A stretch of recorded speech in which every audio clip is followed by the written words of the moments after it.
700 cavaliers et 20 000 hommes de pied. Il coupa les jarrets à tous les chevaux de trait et ne conserva que 100 attelages. Les Syriens de Damas vinrent au secours d'Hadadézer, roi de Tsoba, et David battit 22 000 Syriens. David mit des garnisons dans la Syrie de Damas. Et les Syriens furent assujettis à David et lui payèrent un tribut. L'Éternel protégeait David partout où il allait. Et David prit les boucliers d'or qu'avaient les serviteurs d'Hadadézer et les apporta à Jérusalem. Le roi David prit encore une grande quantité d'airain à Béthar et à Bérotaï, ville d'Hadadézer. Toi, roi de Hamath, apprit que David avait battu toute l'armée d'Hadadézer, et il envoya Joram, son fils, vers le roi David, pour le saluer et pour le féliciter d'avoir attaqué Hadadézer et de l'avoir battu, car Toi était en guerre avec Hadadézer. Joram apporta des vases d'argent, des vases d'or et des vases d'airain.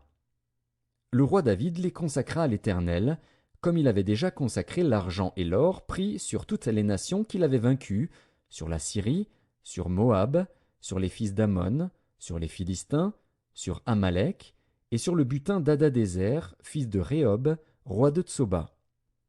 Au retour de sa victoire sur les Syriens, David se fit encore un nom, en battant dans la vallée du sel 18 000 Édomites. Il mit des garnisons dans Édom, il mit des garnisons dans tout Édom, et tout Édom fut assujetti à David. L'Éternel protégeait David partout où il allait. David régna sur Israël, et il faisait droit et justice à tout son peuple. Joab, fils de Tseruja, commandait l'armée. Josaphat, fils d'Achilud, était archiviste. Tsadok, fils d'Akitub, et Achimélec, fils d'Abiatar, étaient sacrificateurs. Séraja était secrétaire. Benaja, fils de Jéhojada, était chef des Kérésiens et des Pélétiens. Et les fils de David étaient ministres d'État. De Samuel, chapitre 9. David dit: Reste-t-il encore quelqu'un de la maison de Saül, pour que je lui fasse du bien à cause de Jonathan?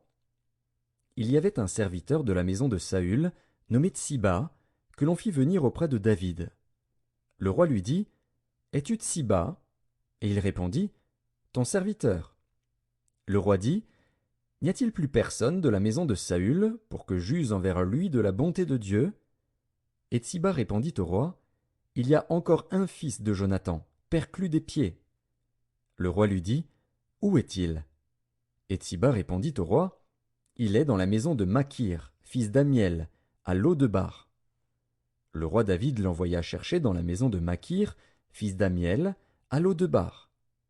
Et Méphibosheth, fils de Jonathan, fils de Saül, vint auprès de David, tomba sur sa face et se prosterna.